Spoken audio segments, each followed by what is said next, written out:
Besok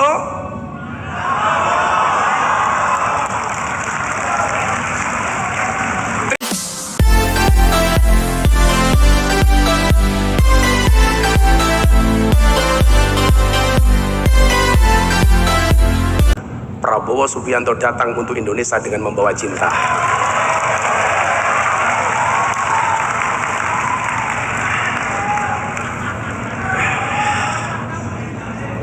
Sebenarnya inilah yang membuat mahal sebenarnya. Sahabat saya Gus Muhaimin Iskandar yang ini selalu memberikan label saya Kiai Mahal. Saking mahalnya PKB nggak kuat ngundang. Yang tadi Kiai Hasib bilang ini ada pawaan cawapres. Saya pikir kalau pawaan presiden rata-rata memang presiden Indonesia itu belakangnya O. Tapi kalau cawapres wakil presiden itu bisa belakangnya in. Contoh Kiai Ma'ruf Amin. Nah, jadi kalau mungkin kelanjutannya Muhaimin ya pantas saja lah kira-kira begitu.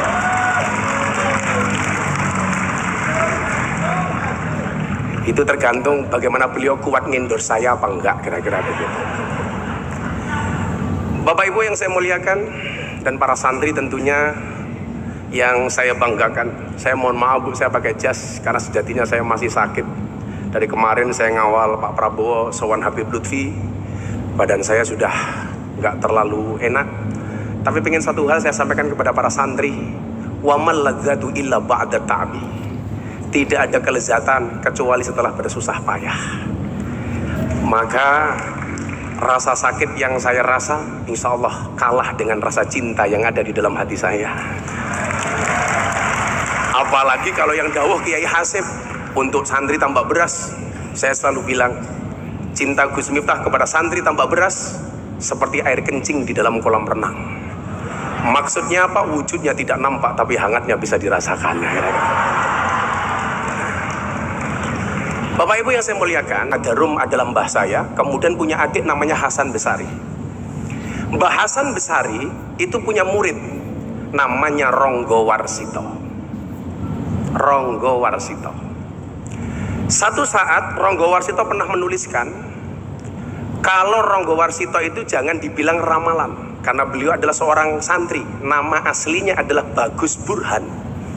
Yang santri lain yang dimiliki oleh Mbah Hasan Besari adalah Ontowiryo. Nama lahirnya Ontowiryo. Setelah ngaji di Tegalsari bersama Mbah Hasan Besari, nama komplit Ontowiryo ini adalah Kiai Haji Bendoro Raden Mas Abdul Hamid Ontowiryo Mustahar Heru Cokro Senopati ing Ngalogo Sayyidin Panotogomo Amirul Mukminin Khalifatullah Tanah Jawa Pahlawan Gua Selarong Pangeran Diponegoro. Nah, yang mau saya ceritakan adalah Ronggo Warsito pernah mengatakan demikian. Indonesia itu akan dipimpin oleh 7 model macam kepemimpinan. Yang pertama, menurut Ronggo Warsito, sekali lagi, kalau yang berbicara Ronggo Warsito itu bukan ramalan. Karena man ata arafan au kahinan fasodaqahu bima yaqul faqad kafara bima unzila ala Muhammadin. Kalau yang ngomong dukun itu ramalan. Oh tenan, itu ramalan. Nah, Ronggo Warsito pernah mengatakan demikian. Ini namanya firasat bagi saya. Karena Kanjeng Nabi pernah mengatakan ittaqu firasyatal mu'min fa innahu yangduru binurillah. Takutlah kamu dengan firasatnya orang mukmin, karena mereka melihat dengan cahaya dan nur dari Allah. Beliau bilang apa Bapak Ibu? Yang pertama, Indonesia itu akan dipimpin oleh model kepemimpinan dengan bahasa besarnya adalah Satrio Mukti Wibowo, Satrio Kuncoro, Murwo Kuncoro. Seorang kesatria yang sangat terkenal. Tapi mohon maaf, sering dipenjara.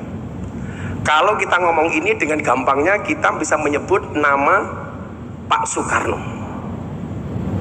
Satrio yang sering dipenjara. Yang pertama.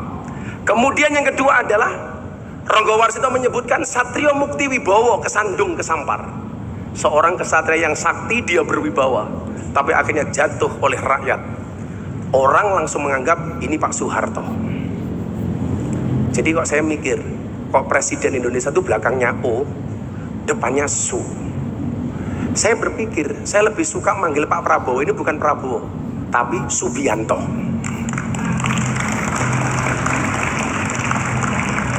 Mungkin perlu ruatan Pak Prabowo ya ini. Subianto, Soekarno, Soeharto, Mukti Wibowo, Kesandung, Kesampar. Kemudian yang berikutnya adalah Satrio Jinumput, Sumelo Atur Gawe Wirang. Seorang kesatria yang dia tidak dipilih oleh rakyat, tidak dipilih oleh DPR, tapi Jinumput. Pak Harto menyatakan mengundurkan diri, kemudian Jinumput meminta Pak Habibie untuk menjadi presiden. Tapi salah satu kemudian yang dicatat oleh sejarah adalah Sumelo Atur Gawe Wirang. Gara-gara kebijakan referendum, Timur Timur hilang dari Indonesia. Kebijakannya membuat malu bangsa Indonesia. Salah satu kekurangannya. Kemudian yang keempat, Indonesia akan dipimpin oleh model dan tipe kepemimpinan Satrio Lono Topong Rame Wutongi Deri Jagat.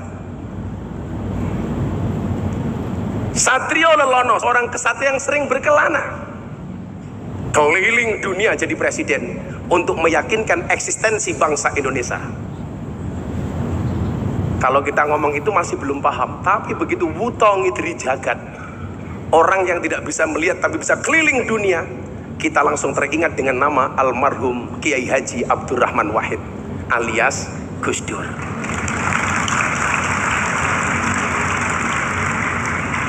Satrio Lelono Topong Rame Wutongi Deri Jagat, Gus Dur. Dan saya termasuk orang yang sangat mengidolakan Gus Dur, karena bagi saya orang yang tidak bisa melihat tetapi hatinya terang di Indonesia cuma ada dua. Satu Gus Dur, nomor dua si buta dari gua hantu. Saya ingat Pak Prabowo, Gus Dur itu zaman Orde Baru pernah dicurigai sama pemerintah. Gus Dur rapat dengan para kiai, datang intelijen ngawasi rapatnya Gus Dur.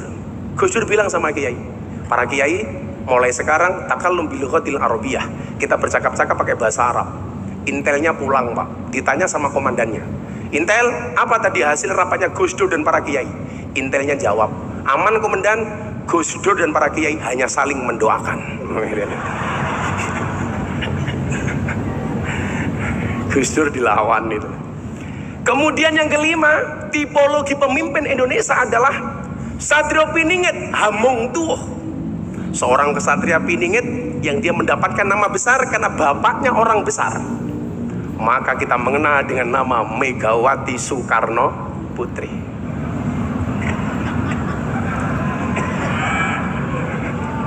Hamung Tuh itu tukulan Pak kalau bahasa Jawanya. Tukulan bapaknya, karena bapaknya orang besar, anaknya jadi besar, Ibu Megawati. Apapun, beliau tetap orang yang memberikan banyak sumbangsi untuk bangsa Indonesia. Kemudian berikutnya, yang nomor 6, Indonesia akan dipimpin oleh model kepemimpinan Satrio Hamboyong Gapune Gapuro gelar kloso tanpong lenggai. Satrio Boyong Pambukaning Gapuro gelar kloso tanpang lenggai. Seorang kesatria yang mulai mampu menata tatanan pemerintahnya, tetapi mohon maaf, tuduhannya macam-macam. Gelar kloso tanpong lenggai. Kenapa bisa nata negara tidak bisa ngelenggai? Karena musibah di mana-mana. Aceh gempa bumi, tsunami, Jogja gempa bumi, demikian juga dengan daerah-daerah yang lainnya. Orang langsung berpikir dengan Bapak Susilo Bambang Yudhoyono. Kemudian yang ketujuh, yang menurut Ronggo Warsito, kalau ini beliau tidak nyebut nama, dan ini susah untuk ditafsirkan, karena cuma sampai 7. Indonesia itu akan mengalami kemakmuran bertahun-tahun, bahkan ratusan tahun, kalau Indonesia punya tipikal pemimpin yang ketujuh. Satrio Pinandito Sinisian Wahyu Ratu Tanpa Mahkota. Seorang kesatria yang dekat dengan rakyat, dekat dengan Tuhannya, menjadikan ulama sebagai panutannya. Tapi ingat, Ratu Tanpa Mahkota. Begitu banyak kekuasaannya yang dikerdilkan. Orang langsung nyebut, apakah ini pasangan Pak Jokowi dengan Kiai Ma'ruf? Pertanyaannya, kenapa Ratu Tanpa Mahkota?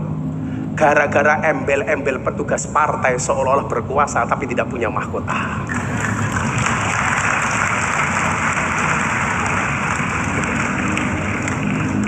dengan segala keterbatasannya mampu menjadi pemimpin yang hebat. Nah, kalau yang nomor 7 ini kemudian menjadi tipologi bukan sosok, kemudian dalam bahasa lain disebutkan siapakah presiden berikutnya. Yang pertama, banyak mufasir ramalan Ronggo Warsito atau firasat Ronggo Warsito yang menyatakan bahwa pemimpin Indonesia adalah yang mampu meneruskan gerak langkah Presiden Joko Widodo, yang dianggap mampu untuk membawa misi-misi Presiden Joko Widodo, sehingga apa?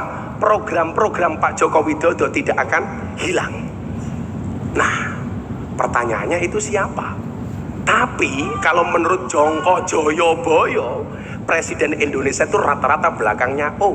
Maka muncul nama Soekarno, Soeharto, Susilo Bambang Yudhoyono, Joko Widodo. Besok